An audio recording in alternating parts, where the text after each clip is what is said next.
NASCAR has updated the practice procedures for this weekend here at Las Vegas. There's more to talk about when it comes to the flat tire procedures, and Cliff Daniels says that Chase and Kyle Larson should not have any more issues going forward.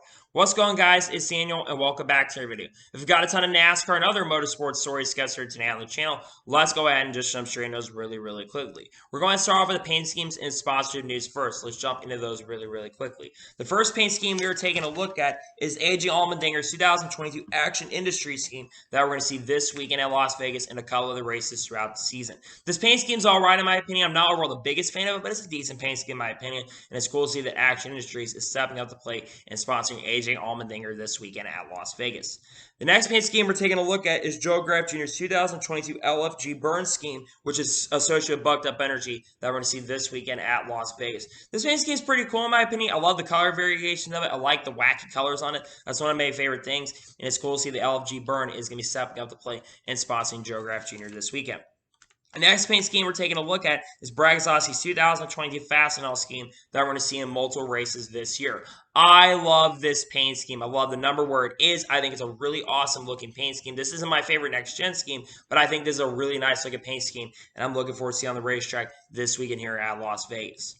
The next paint scheme we're taking a look at is Ross Chastain's 2022 ACM Awards Allegiance scheme that we're seeing this weekend at Las Vegas. I love this paint scheme. It's really cool they've got Daly Parton on this car as well. They did a really good job on it. It's really nice, and I'm looking forward to see this paint scheme out on the racetrack this weekend at Las Vegas. The next paint scheme we're taking a look at is Ryan Blaney's 2022 Pennzoil Menard scheme that we're seeing this weekend at Las Vegas. Not a big fan of this one, to be honest with you. I'm not usually been a big fan of this Pennzoil Menards color variation that they have. Not a big fan of it. I'm not a big fan of this one either, to be honest with you. It's cool that Pennzoil Menards are working together again, but unfortunately these colors clash. I'm not a big fan of this paint scheme, to be honest with you. And the next paint scheme we're taking a look at is John Hunter Nemechek's 2022 Mobile 1 scheme that we're going to see this weekend in Vegas and multiple other races. I love this paint scheme. It's really good. It's pretty much not much different than last year's, but I think it's a good look at paint scheme, and I'm glad to see we're going to see this paint scheme out on the racetrack throughout the season. The next paint scheme we're taking a look at is Jack Wood's 2022 Chevy Truck Month scheme that we're going to see this weekend at Las Vegas and multiple other races. Paint scheme is pretty cool in my opinion. They did a good job on it. GMS tends to do a good job usually on their paint schemes. This one's no exception. Overall, I love this paint scheme a lot. I'm looking forward to seeing on the racetrack this weekend, the Truck Series race tonight at Las Vegas. The next paint scheme we're taking a look at is Austin Winsell's 2022 AM Technical Solutions, the JB Henderson scheme that we're going to see this weekend at Las Vegas. Nice paint looking paint scheme, in my opinion. I love the color variations. Cool that AM Technical Solutions continues to work with the team. Really cool paint scheme. Looking for seeing on the racetrack this weekend at Las Vegas. The next paint scheme we're taking a look at is Daniel Hemrick's 2020 South Point schemes. We're going to see in the Xfinity Series and the Cup Series races here, as he'll be pulling double duty this weekend. These look really cool. I know they're basically the same, but these look really cool. I love it. I think they did a great job on it. It's cool to see South Point continues to work with these teams, and it's cool to see South Point continues to work with Daniel Hemrick. The next paint scheme we're taking a look at is Ty Dillon's 2020 Godot Plumbing scheme that we'll see this weekend in the NASCAR Cup Series race at Las Vegas. Love this paint scheme a lot. I love the colors on it. They did a really good job on it. It's cool to see if they've got another partner working with Ty Dillon. He's had 3 different partners start this year, which is a good thing because the more partners you've got, the better it's going to be. Cool to see that. I'm looking forward to see on the racetrack this weekend at Las Vegas. The next paint scheme we're taking a look at is Nick Sanchez's 2022 Barefoot Reynolds scheme that we're going to see in his debut at Phoenix next week. Paint scheme's all right in my opinion. I've been kind of hit or miss with the BJ McLeod Motorsports schemes in the past. This one's all right though. It's not my favorite one, but it's not the worst scheme I've seen so far. Overall, it's not a bad looking paint scheme, and hopefully when he does come out here, he'll do really good, and I hope he has some good runs this year. The next paint scheme we're taking a look at is Kyle Larson's 2022 Valvoline scheme that we're going to see at Phoenix, and I believe at Gateway, and I think another race later in this year as well. I love this paint scheme. This is definitely one of my favorite paint schemes I have absolutely seen at this point so far. It's basically very similar to last year's, which if you know me, I was a huge fan of this scheme last year. I put this in my top 10. And I think that this definitely is a paint scheme that could be a contender for the paint scheme of the year. Spot utilization is a really good position. Numbers not too far forward. And the colors work absolutely perfectly. They did an amazing job with this paint scheme. It's a nice looking scheme. And I'm excited to see this car next week. I think he's going to have a chance to contend with these cars. And I love this paint scheme. And now we're looking at the last paint scheme here. We're taking a look at Kaz Grall's 2020 Rude Bush construction scheme that we're going to see in the NASCAR Camping World Truck Series race at Las Vegas. Paint scheme's all right in my opinion. It's not my favorite one, But the paint scheme looks all right in my opinion. I think they did a really solid job on this one. Hopefully it will run good this weekend, and I'm looking forward to seeing on the racetrack this weekend at Las Vegas. I hope it does really, really good, and hopefully we'll see some good runs for it out of Las Vegas, to be honest with you.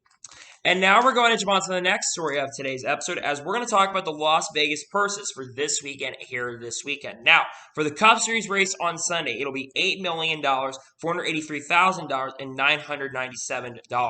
For the NASCAR Xfinity Series, it's going to be $1,676,079, and for the Truck Series, it's going to be $699,491. Now, the reason I think that Cup purse is up so much is because of the fact that these teams are going to have to travel out a lot more and they're spending a lot more money, and of course, that's how much the next gen and all the shortages and all that stuff that's going on right now. I think that's one big reason why the purses are up for the Cup. Yeah, it's pretty cool in my opinion. Really, really exciting about that, and I'm glad to see that they're stepping up and giving a lot more money for the Cup race. And now we're going ahead and jump on to the next story of today's episode, as we're going to talk about the Darlington Xfinity Series race, as they do have a title sponsor for this weekend. It'll be called the Mahindra Rockstar 200. Now, Mahindra is a big sponsor for Stewart Racing. He's a big sponsor for Chase Briscoe, who sponsors throughout the season. Mahindra Tractors was a sponsor many years ago for Robert Richardson Jr. as well. I think it's cool to see that Mahindra is continuing to work well and work in the sport very, very well. I'm glad to see this for sure. Very, very exciting news, and very happy to see they're stepping up plate and sponsoring. And now we're going to jump on to the next story of today's episode, as we're talking about Samaritan's Purse. As Rick Hendrick and Hendrick Automotive have committed $200,000 to Samaritan's Purse to support disaster assistance. Hendrick will also contribute $2,000 toward Ukraine relief for each lead lap by an HMS car, and will be on Larson's number 5 at Las Vegas. Now, we'll talk a little bit more about Ukrainian sponsors that are Ukraine sponsors that are on the cars in a little bit. But I think that's something really, really cool that Hendrick Motorsports. There's a lot of teams that are getting involved in sending their support over Ukraine with the war that's going on in Ukraine and Russia right now. I think it's really, really awesome that they are doing this and they're sending a lot of money. And having Samaritan's Purse step up and work with Hendrick Motorsports, I think is really, really awesome, really, really sick, and very, very happy to see that they're stepping plate. I think it's really, really cool and very exciting, to be honest with you. And now we're going to jump on to the next story of today's episode, as we are talking about Brantley Gilbert. As Brantley Gilbert is going to be the Grand Marshal for the Cup Series race at Atlanta for the Folds of Honor Quick Trip 500. Brantley Gilbert has won his multiple country music awards. He's a country music singer who's been around, I think, since around 2010. Has also been writers of some legendary country songs like Dirt Road Anthem, among other songs that were released in the early 2010s.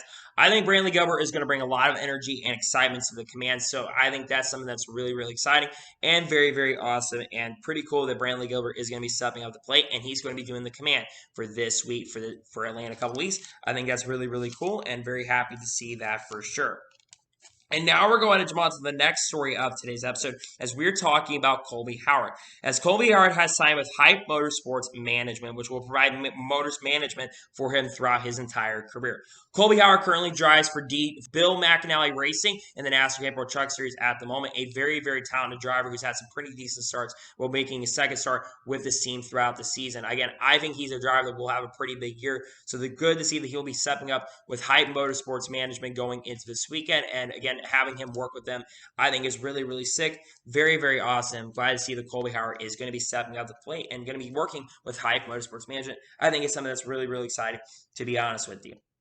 And now we're going to jump on to the next story of today's episode, as we are talking about Austin Cindric. As in NASCAR says that Austin Cindric is the first rookie to lead the Cup Series points for multiple races. Now, he is the second Cup Series driver to lead the points, but he's the first one to lead multiple races. Jimmy Johnson, when he led the points in 2002, he only led one race, and that was, I believe, after Kansas, when Mark Martin blew his engine with around 15 laps to go. He took the lead from Mark Martin in the points, and then they had their issues at Talladega, I believe, the next week.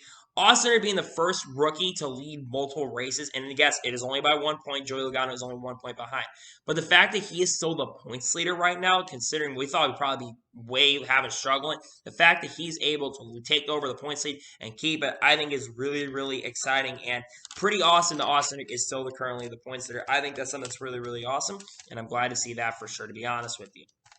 And now we're going to jump on to the next story of today's episode, as we're talking about Tony Stewart. As Tony Stewart's Columbus, Ohio house is up for sale for $30 million at the moment.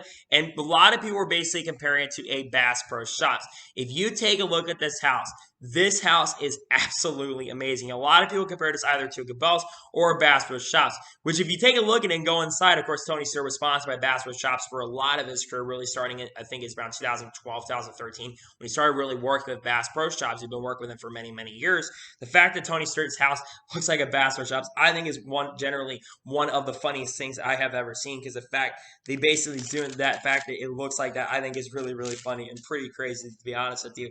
Pretty sick and pretty crazy. And now we're going to jump on to the next story of today's episode as we are talking about Apex Tool Group. This is reported by Adam Stern yesterday on Wednesday, and he says that Toyota Racing has a new deal with Apex Tool Group that will see Apex's brands appear on several Toyota race cars and its products used at TRD facilities. Apex joins Safelight, JBL, and Mobile One as this type of company doing B2B deals with Toyota and sponsoring its race programs. We already talked about this a little bit where they're sponsoring multiple drivers. I believe they're sponsoring Cannon McIntosh in that series. They're also sponsoring Corey Heim, and they're also sponsoring Jesse Love Jr. as well. Apex Tool Group, I believe, throughout the year probably also sponsor some of the Cup Series drivers. They'll probably have a patch on there. And it's basically a B2B deal. We're seeing more of these in the Cup Series. Not as much consumer products, but B2B deals where we'll see those companies work at that. And, of course, they're using their tools inside the shops. Pretty cool partnership, in my opinion. I think it's really, really exciting, and it's great to see that Apex Tool Group is stepping up, and they are going to be working with them. And now we're going to jump on to the next story of today's episode, as we're talking about Ken Evans. As this weekend, Ken Evans is going to be the crew chief for Gary Smithley at Las Vegas. Ken Evans, I believe, is crew chief for multiple Cup Series races in the past. This will be the first time he's crew chief. I do not believe he crew chief last week at Daytona or Auto Club when the 15 car was around. I think this will be the first time that he's crew chief this week, and they're trying to change up crew chiefs, and they're trying to figure out who is currently the best person to work with Gary Smithley, because he'll be in the car a lot of races this season.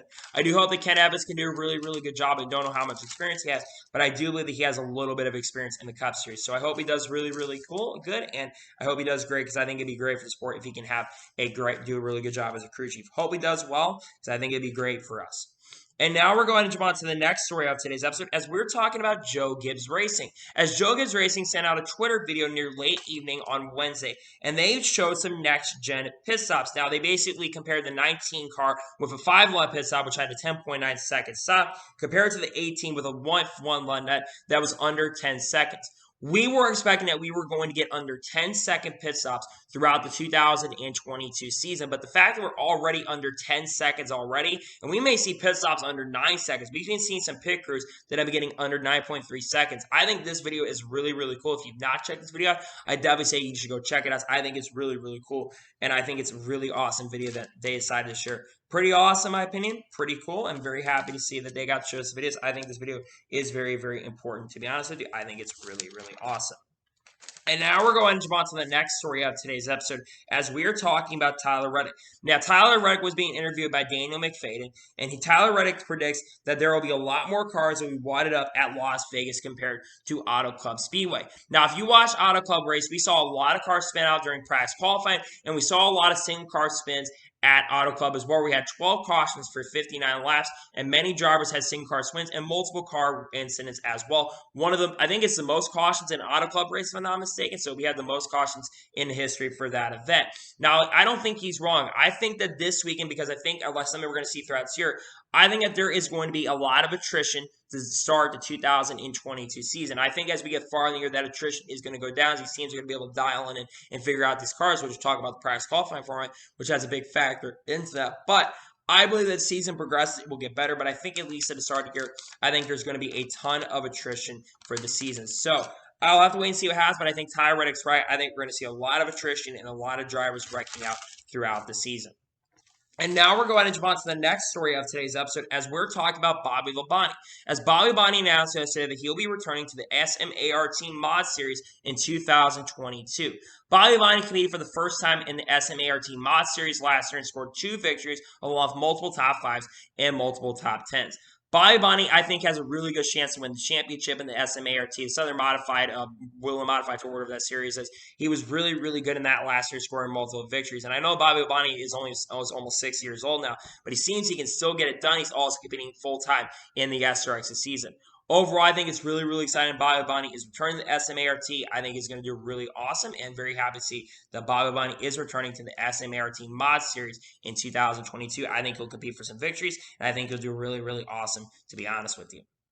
And now we're going to jump on to the next story of today's episode as we are talking about Connor Daly. Now, Connor Daly was being interviewed by my buddy on Twitter, Casey Campbell, and he says that he wants to run some NASCAR races if his IndyCar schedule allows. Now, Connor Daly currently runs full-time at IndyCar for Ed Carpenter Racing. He'll be running the full season in that 20 car, which will be the first time that he'll have a full-time ride in a very, very long time since driving for AJ Foyt Racing back from 2016 to 2017. He's had to float around with multiple teams. Now he's got one car that he is driving for. Connor Daly also is saying, I would think that if he's going to run later this year in NASCAR, though, he probably run a track like Las Vegas for Nice Motorsports. Since Nice Motorsports is expected to run a fifth car later this year for, I think, Tyler Carpenter. If he does pass all the rules, he'll be able to race at Knoxville. So I would assume that, again, that car would have to qualify. But we're probably going to see Connor Daly run at least a couple races if he does get an opportunity. I think it'd be awesome for him in the series. So I think having him in the series would be really, really fun. And I do hope that we do get to see Connor Daly racing in NASCAR at some point. I think it'd be pretty awesome, to be honest with you. And now we're going to jump on to the next story of today's episode as we're talking about Bubba Wallace. As Bubba Wallace, and we're talking about the NASCAR Hall of Fame because Bubba Wallace's Talladega winning car, which he got his first career win, that car is currently in the NASCAR Hall of Fame, and it will be in the NASCAR Hall of Fame for about 5 or 6 months before Bubba Wallace will eventually take it later this year around, I think later in the year around October, where around the time the Talladega race happens, and then they're going to go ahead and take it, and Bubba Wallace will be able to take it back to his house.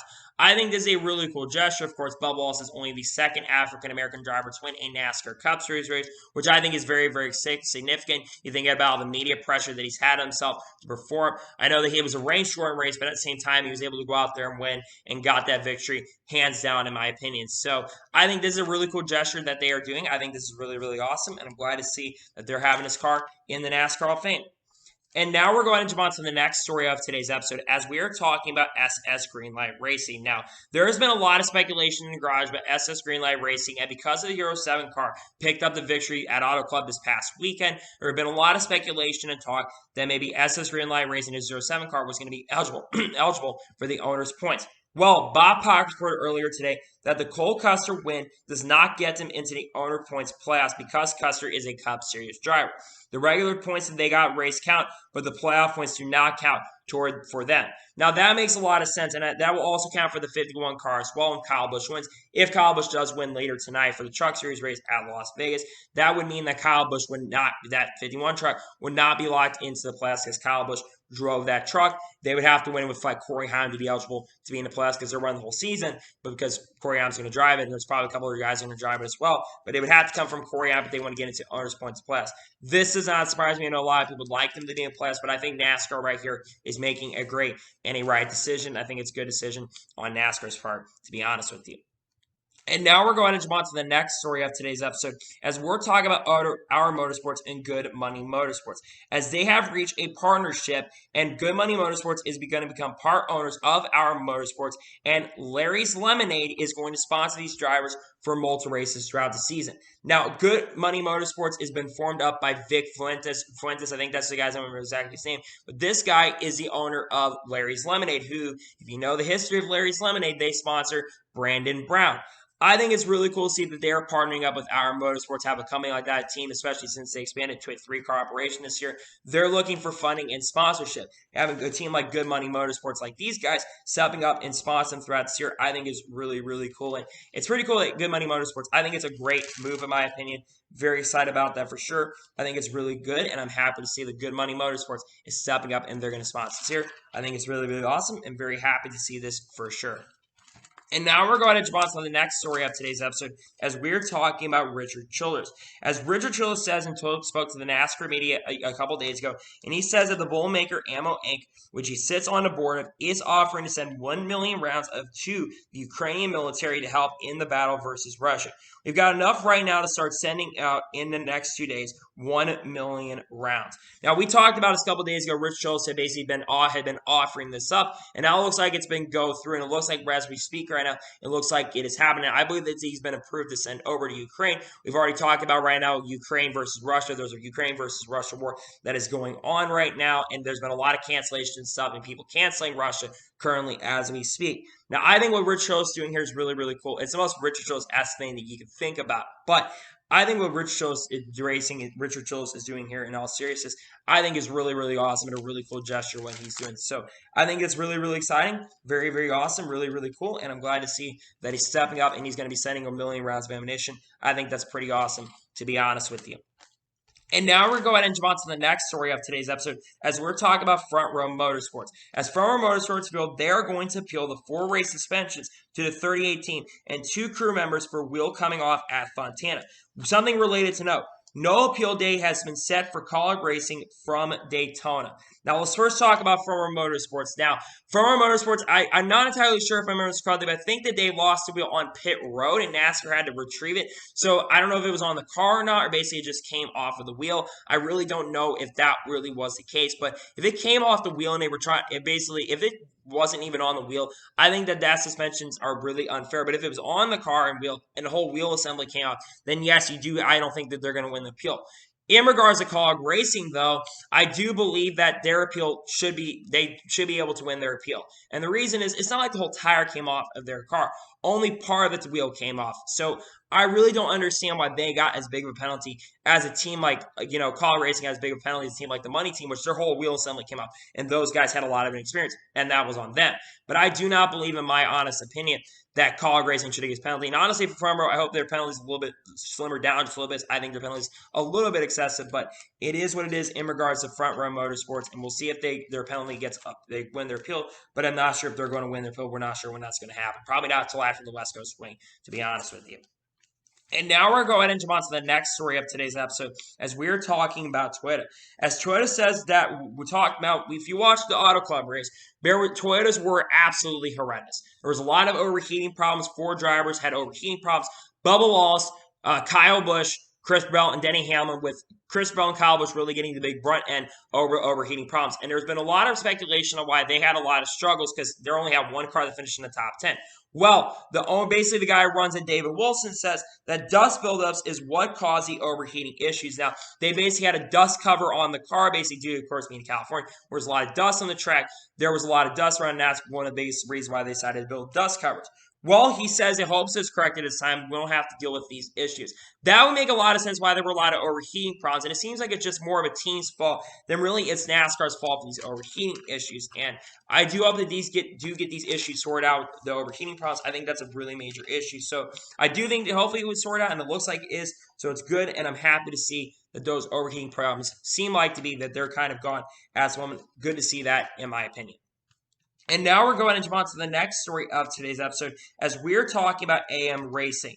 As this is reported by Joseph Strigley, among other reporters, is that AM Racing in the coming weeks, AM Racing will be unveiling its plans for a second truck to their team this season. Now, again, we don't know exactly when that announcement is going to come, but they're saying in the coming weeks it's going to come. It looks like that they probably have someone that has a lot of funding right now that potentially could get in this car. Now, there are other few drivers that could get in this right. Maybe Quinn Houff, perhaps. I know that there's been a lot of rumors about Quinn Houff's future. There have been a lot of talk that Quinn Houff was going to form his own NASCAR Xfinity Series team, but it doesn't look like those details came through. You've got other drivers who could be part-time. Maybe Timothy Peters, perhaps, a driver that's being considered. Maybe Johnny Sauter, perhaps. Johnny Sauter's not racing this weekend for Glory to God Racing. Seems like he's maybe just said, F it, I'm not going to race with these guys anymore. Maybe he's going to come back in a week or so because Brendan Poole is racing the truck that Johnny Sauter was supposed to race in. Overall, I don't know what's going to happen here at the team, but again, AM Racing, the team has had its own hit or misses throughout the years. So I hope AM Racing can do a really, really good job, and hopefully AM Racing can come in here and do some really, really good things. To be honest with you, I'm glad to see, though, that AM Racing is coming in, and they're stepping up and doing this. Pretty cool to see AM Racing is expanding to a 2-car team, to be honest with you. And now we're going to jump on to the next story of today's episode as we're talking about Ed Carpenter.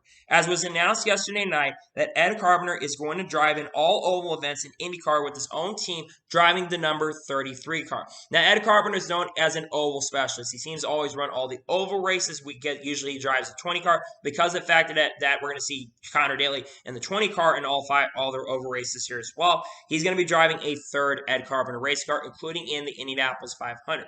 Now, Ed Carpenter, I think, will be really, really competitive. I think he'll compete for the not championship, he's going to run all the races, but I think he'll compete for all the wins. I think he'll be up front in all those. Of course, a really good specialist when it comes to ovals, and I think that he will do very, very good this weekend. I'm very excited to see what he can do, and I hope that he can do really, really good. Really excited about this. I'm glad to see that he'll be racing in all 5 IndyCar events. For ovals, I think he might get a victory because I think the field is very, very competitive, and the Chevy seem very, very fast. And now we're going to jump on to the next story of today's episode as we're talking about Kyle Larson and Chase Elliott. Now, there's been a massive debate around Kyle Larson and Chase Elliott saying, who is the better driver? Is Kyle Larson a better driver or the Chase Elliott driver? Well, I did some digging in statistics between the time they've been at Hendrick Motorsports. And Kyle Larson has driven in 38 races for Hendrick Motorsports and has scored 11 victories. Chase Elliott has driven for Hendrick Motorsports for 223 races and has scored 13 victories. Now, that tells me that Kyle Larson is a better driver. Now, one thing that you can say is, well, Chase Elliott was in a rebuilding period with Hendrick Motorsports, and Hendrick Motorsports in that rebuilding period is 2018, 2019, they were still rebuilding. Let's not forget, though, that Kyle Larson, for a majority of those races that he drove in 261 races, only of the 261 starts, 223 were driven for Chip Ganassi Racing. He got 6 victories with Chip Ganassi Racing. Now, I'm not saying that he joined a Hendrick Motorsports and a really, really good Hendrick Motorsports, which definitely helped. But do you think that Chase Elliott can win 10 races like Larson did last year? I don't think so. I think Chase Elliott can get 4 or 5 victories, but I don't think Hendrick Motorsports would have been as dominated if Kyle Larson wasn't at this team. And I think there's a lot of jealousy building around Chase Elliott. I think a lot of fans need to realize this, that I think Kyle Larson is a better driver than Chase Elliott. Chase Elliott is a top 5 driver. Let's not forget that. Kyle Larson is the best driver in the Cup Series. He won 60 races in 2020 and 2021 combined. He won a lot of races. So I think that Kyle Larson and Chase are both great drivers. I think this debate, there's no argument. I think right now, at this moment, Kyle Larson is a better driver than Chase Elliott. That's my opinion. You can disagree with me all I want, but I think that Kyle Larson at this moment is better than Chase Elliott. In my honest opinion, I think he's a better driver. I know people disagree, but I think Kyle Larson right now is a better driver than Chase Elliott, to be honest with you. And now we're going to jump on to the next story of today's episode as we are talking about Pietro Fittipaldi. As Pietro Fittipaldi is expected to replace Nikita Mazepin in the Haas F1 group. Now, there have been a lot of speculation about who's going to be taking over for Nikita Mazepin. While it's not been officially announced, Nikita Mazepin is expected to be dropped from Haas, and that announcement is expected to come here in the coming days. It could come at any time. Might be happening as we speak, but it's expected that Nikita Mazepin is going to get dropped because of sponsorship. Of course, he's a Russian driver, and Russian drivers have been banned in the UK unless you'd like to say something against and commending the war, or basically saying that the war is not good and basically saying bad things about the war and bad things about your country because his dad is on the oligarchy. Pietro Fittipaldi is the one who's expected. Now, Pietro Fittipaldi technically is an American driver. Yes, he has nationality of Brazil, but he technically is an American driver because he was born, I think he was born in the United States, and he is a Hickory national champion. So you got a guy who's a late model champion as well from Hickory. Now, Pietro Fittipaldi's statistics are really not that impressive, to be honest with you. But I will say one thing about Pietro Fittipaldi, someone I think that could learn. I think he'll do a better job than Nikita Mazepin. We're going to be waiting on this announcement to see when this announcement does come out for Pietro Fittipaldi taking over. It's supposed to come out very, very soon. I know that Antonio Giovinazzi have been one of the rumors that were rumored. Oscar Piastri was rumored, but Oscar Piastri's off the running for that this year. So it's going to come down to those two drivers, and I think Pietro Fittipaldi is going to be the driver that's going to take over for Nikita Mazepin. I've asked multiple people around the world, and everyone is saying it's going to be Pietro Fittipaldi. I know there's been conflicting reports, but it's likely that Pietro Fittipaldi is going to be taking over for Nikita Mazepin. And now we're going to jump on to the next story of today's episode as we are talking about Ukraine. As NASCAR announced yesterday that NASCAR is going to allow teams to show support for Ukraine on the cars. Now, they still have to get written approval on certain things that they can say, but they can show, like, for instance, some Aaron Parrott purse that Hendrick Motorsports has. They can go ahead and put that on the car, and they got approval from NASCAR on that. Now, a lot of people are going to look at this very controversially because they ban political sponsorships like Let's Go Brandon on the cup and basically brand political sponsorships like Let's Go Brandon, among other things. And a lot of people are going to look at this as a political sponsorship. I don't consider this really a political sponsor. I really don't consider this being any sort of these like sponsors that are supporting Ukraine. I don't really consider this a political sponsor. They're showing their support for Ukraine. And I don't think it's a bad thing to show your support for Ukraine right now and support a country that's being still to this day invaded by Russia. There's been peace talks going on right now. But I think what NASCAR is doing right here, I think is a really, really good decision. Again, I know a lot of people are going to disagree with me on this and say, well, it is a political sponsor. But again, it's NASCAR decision what they want to do. You can disagree with NASCAR all you want. That's perfectly fine. But I think what they're doing right here, letting Ukrainian sponsors come in and basically let people want, if they want to have them with Ukraine, try to support Ukraine, I think is a great call, and they're letting it. So I think it's a good decision. Really, really great call. And I'm very happy to see that they're going to go ahead and allow it, to be honest with you. Now we're going to jump on to the next story of today's episode as we're talking about Dale Jr. Now, Dale Jr. was on the Dale Jr. Daly, and he says on the Dale Jr. Daly that he hopes that NASCAR does not reconfigure auto club to a short track, hopes that things from My Racing didn't check all the boxes, and hopes to leave the track as it is. Now, Dale Jr. did a really, really good talk about the auto club repay, and there's a lot of interesting facts from that Dale Jr. Daly from the 10-minute mark to the 12:30 mark that came out. But I want to talk about this because Dale Jr. is a guy who is one of the big guys who's been one of the really big helps around iRacing. And he says that, again, what they should do is probably repave the whole track, repave the backstretch is really, really bumpy. Now, Dale Jr. is not wrong. I think that what they've designed, they've got right now, isn't really going to produce the best of racing. I do think a short track idea is a great idea, but I don't want as of now for them to do it. I think long-term they're going to have to unfortunately change the track up because, again, they're going to have to repave it. So at some point in the near future, they're going to have to repave, which I think a lot of fans are not going to agree with, but they're going to have to repave or they're going to have to reconfigure the track and they're going to have to change the track. But if Dale Jr. is saying is true, then Dale Jr. is on point here. Because I think that that Auto Club produced a great race. And I think a lot of fans really, really love the racing that we got. So in my honest opinion, I do hope they don't change the tracks. I think the racing we saw was really, really awesome and really, really great. And again, I hope that, again, it might not be as good over the years, but I think what we saw was amazing. And again, I agree with Dale Jr. I do hope that they do not change the tracks. I think the racing we got was really, really awesome. And hopefully they decide to change their minds and don't change the track. But again, I think that they're going to long-term change the track. Unfortunately, the short track, there's a lot of other short tracks and tracks that you can change, but they're long-term. Unfortunately, I believe they're going to change the track, to be honest with you. And now we're going to jump on to the next story of today's episode, as we're going to talk about F1 and Russia. Now, it was announced yesterday morning that Formula One has terminated its contract with the Russian Grand Prix, and there will be no Russian races in the future. That does not just include Sochi for this year. That includes in St. Petersburg. There was a talk about a new St. Petersburg track that was going to be showing up in 2023. That is off the table as well. Now, we have been seeing a lot of things getting canceled. You look throughout everything that's going on right now with anything that's basically included with Russia. You look at Netflix canceling a lot of things.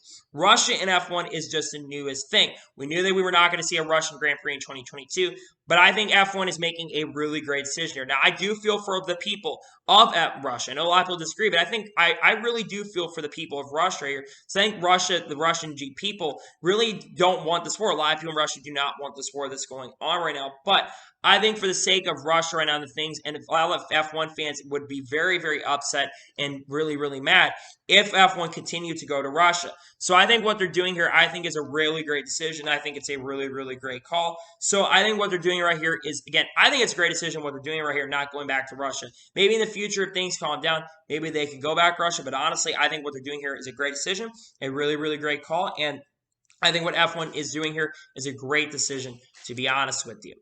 And now we're going to jump on to the next story of today's episode as we are talking about IndyCar.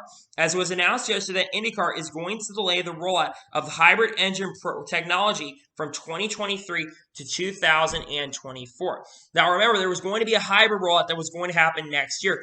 But because one of the biggest things very similar to NASCAR, there is a massive parts shortage that's going on currently at the moment in IndyCar as we speak right now. They're not as bad as NASCAR right now, but there's a lot of parts shortages going on in IndyCar, which is a major, major reason why they've gone ahead and decided to delay the move from 2023 to 2024. Now, this hybrid component is going to be much different. That's when we're supposed to see a new engine potentially come in, and of course, a potential new manufacturer come in that could come in as early as 2024. There's a lot of talk and speculation that Toyota is going to come in.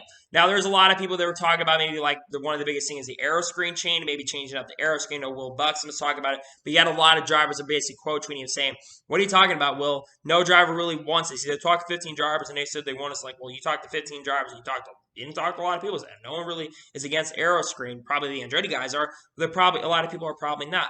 But the thing is about IndyCar delaying, if they were to delay, and I'm not as much in the world of IndyCars and like NASCAR and even Formula One, not as big into that as much into that as well. But I think with what they're doing here is they're delaying it because they want to make sure it's perfect and right, and they don't want to have to worry about a lot of part shortages and stuff, especially with everything going on. They want this car perfect. They're making sure they want to have enough parts ready to go and stuff. So I think what they're doing here and basically going ahead and delaying, I think is a really, really great decision on IndyCar's part. I think that's a big thumbs up in my opinion. Great decision right there, and I'm very happy to see that they've gone and done it. I know a lot of people disagree with me on that, but I think it's a great decision for them to go ahead and delay that and make sure that they have enough parts ready to go for the new hybrid rollouts in 2024, to be honest with you.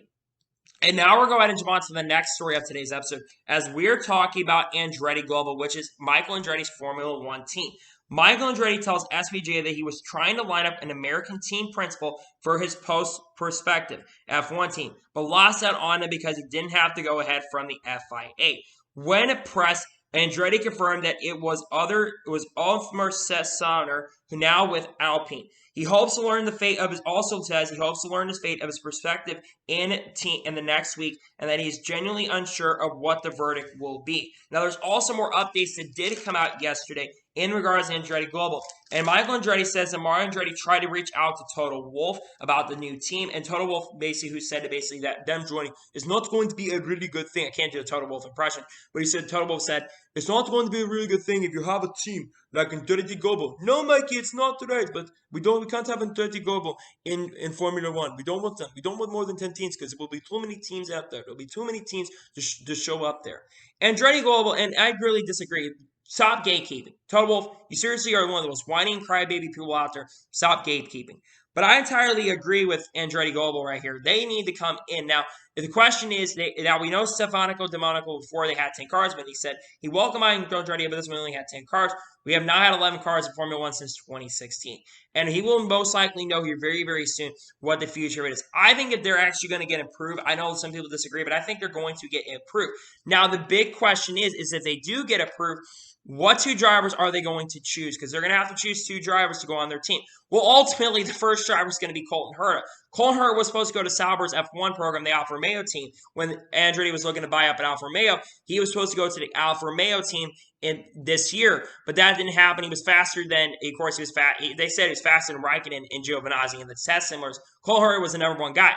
The second driver, I think, will come down to two drivers, Logan Sargent or Kyle Kirkwood. If I had to go with, I would think Logan Sargent would definitely be a driver that would be a good decision. But if I'm looking for a team that's going to be stout right away, Kyle Kirkwood. Kyle Kirkwood is a very stout driver. I know he's driving for AJ Foyt Racing, but you look at every other form of racing that Kyle Kirkwood has stepped into, and Kyle Kirkwood has absolutely been really, really killer. He's won every championship he's been into. Now, of course, IndyCar is going to be really tough because he's part of AJ Foyt Racing, which isn't a really good team.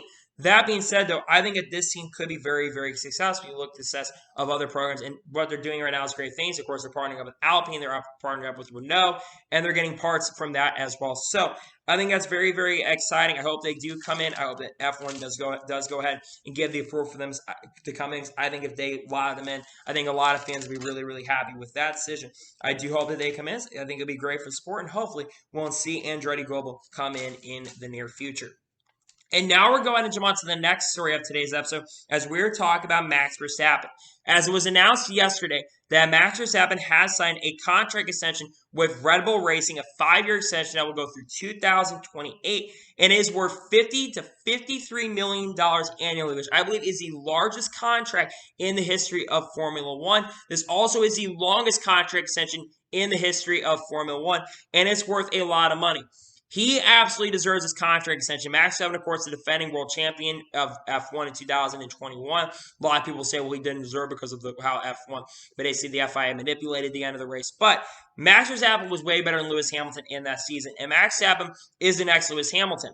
I think Max Verstappen is a guy that's going to win multiple championships in Formula One. I think he could go back-to-back this year. I think he's going to have to defeat a hungry Lewis Hamilton who is really, really hungry to get redemption. He really wants that redemption and wants to perform at a very, very high caliber and a very, very high level and wants to perform much better. He's really, really was not happy with the outcome. Wasn't mad at Max Verstappen. That being said, Max Verstappen had a really dominant year last year and led, I think, 650 to 660 laps last year and was just the best driver overall throughout the season. And I think Max Verstappen is going to win a lot of championships in Formula One. Now, expectations for 2022, we don't really know how he's going to do because of the new regulations. There's new regulations coming in, and Red Bull could absolutely struggle. There's no denying that. They could absolutely struggle. But I don't expect that Red Bull is going to struggle with the new regulations. And again, having Max Verstappen come back and race full-time with this team and continue race Red Bulls. Again, there was all speculation he was going to go to like Mercedes in the future, though that's most likely not certain that's going to happen anymore. But I think having him return to this team for a few years, I think is really, really awesome. And I think it's really great to see that Max Verstappen has gone ahead and signed that extension with Red Bull. I think it's really, really awesome. It's great for the future of the sport. And happy to see that Max Verstappen is continuing to race with Red Bull for the long-term future. Now we're going to jump into the first of three major stories in today's episode as we're talking about flat tire procedures. It was announced yesterday that NASCAR will continue to use the same procedure when it comes to flat tires this week. No changes to the cars yet to address it, and those changes probably are not going to come for the next couple weeks, which if you don't know what the procedures are, basically NASCAR basically has the car stop. You can stay in the car, but you're probably going to go a ton of laps down. Now, NASCAR said they would have had a chance maybe to address these issues, but they said they really were not able to find a solution to these major problems, and they'll have to wait till after Atlanta if we're going to see any major component changes to these cars. Now, everything about these next-gen cars is really, really good besides the tire problems. Because with these tires in this car, these cars in the tires do not have interliners in these cars. Every other car in the history of NASCAR has had interliners. This car does not have interliners. So if you have two flat tires, you're beached. You're stuck. You cannot move. So you have to wait for a tow truck to come out and you go 4 or 5 laps down. And there's been a lot of suggestions, people saying maybe we should bring a pit crew out, but then again, they're pit crew out, but then again, there may be some people saying that this is a disadvantage. I know some people suggest maybe like a manufacturer where you have the Chevy guys go out and the Ford guys, if there's a Ford car have issues, bring the Ford guys out and no change tires, and then for Toyotas, bring out Toyota guys who are not really on a single team, bring them out and work on that, which I think would be a really, really good decision. But I will say this, even Bob Barker saying it's definitely frustrating with drivers going 4 or 5 laps down. I think this is a very big issue with this car, and it's something that long-term has to get fixed because there's no reason that a driver should be going 4 or 5 laps down. I think it's understandable if a driver goes 1 or 2 laps down if they have flat tires. That's naturally going to happen, 1 or 2 laps down. If these drivers only wanted to do something like a lap or 2, I don't think there'd be a lot of complaint. But there are drivers using 4 laps, 5 laps, or 6 laps, or even 7 laps because of these tow trucks. And this is something that has to be addressed. What if this happens at Martinsville? This could happen at Martinsville, and drivers could lose 10 to 15 laps with these safety problems, and drivers' races can be just done. A driver's race should not be over because of flat tires. I'm sorry. I don't understand. If you don't really wreck and you basically have a silly slide and your car doesn't wreck, your race shouldn't be over. I'm sorry. Your race should not be an ace ender basically because of your having flat tires. That was absolutely frustrating me. Again, some people say, well, they shouldn't put it on in the first place. And Eric Almirola basically said, well, it's safer. But there is no reason that a driver's race should come to an end because you have flat tires.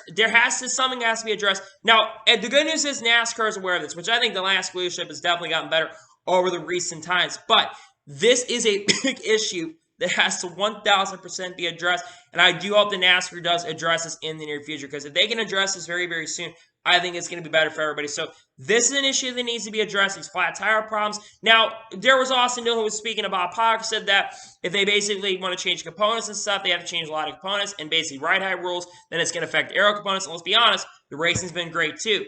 They don't know what to do. And you have to remember, they don't have interliners because the tires are really, really thin. If you try to put interliners, it's going to break the tires and crack tires. So NASCAR really doesn't know what to do right now. I do hope that this situation and issue gets addressed very, very soon. It is an issue that absolutely 1,000% has to be addressed for the near future. So hopefully it will get addressed really, really soon. I think it'll be better for everybody, and I think it'll be better for the sport, to be honest with you.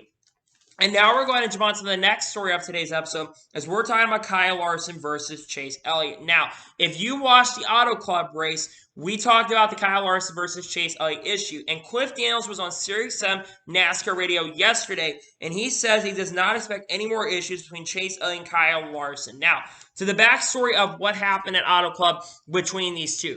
Near the end of the race, with around 30 to 35 laps to go on a late restart, Chase Elliott and Kyle Larson, basically, I think Chase Elliott actually won the race off the road, and you had 3 of the top 4 cars were Hendrick drivers. During that lap, the same lap that the situation happened at where he actually got into the outside wall and got a tire, basically, that went down and went, I think, a lap or 2 down and really fell out of contention. We saw Chase Elliott get a really, really big run down the front stretch and went to the outside. Well, Kyle Larson was really side drafting Joey Logano and made a really, really aggressive block on Chase Elliott, and Chase Elliott got put into the wall. Chase Elliott was not very happy with Kyle Larson on the radio, saying, what the fuck is he doing? He was very, very angry and he was very, very angry. And basically, I don't care who wins this race, he said. I really don't care. I don't care what happens at this point.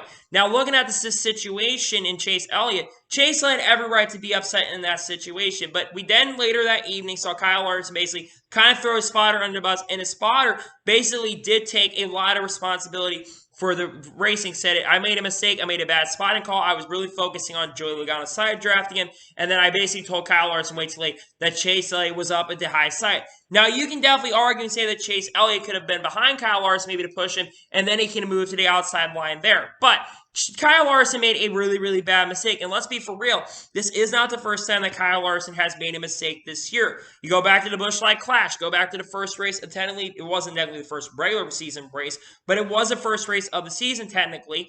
And he had an issue with Justin Haley where Justin Haley basically got wrecked by Kyle Larson. Kyle Larson did not get really, really happy, and that was a bad spotter call there too, but Kyle Larson also wasn't happy.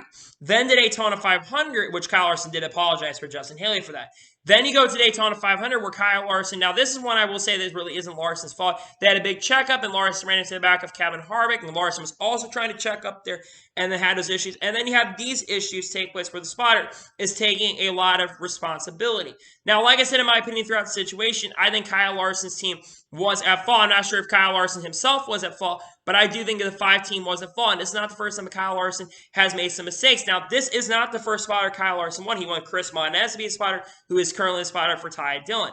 That being said, though, again, if Cliff Daniels is saying that their feud's going to be all right, and again, here's the thing. I would not be surprised if they've already sat down. Chase Elliott's, again, pissed off. Kyle was pissed off time. They're probably not mad at each other, but again, I think Chase Elliott's frustrated. He's not winning as much as Kyle Larson. But that being said, though, I do think maybe this feud hopefully is over, and these two drivers have been able to resolve and basically solve their differences and resolve the issues that they've had as drivers. And basically, because again, I think these two have respect for each other, and they're two of the best drivers. And they're going to, over time, of course, they're going to get in each other. They're going to have problems against each other. They're two of the best drivers currently in the Cup Series right now. And I do think the situation has been resolved. This team needs to succeed and needs to see, well, we're only 2 races into the season.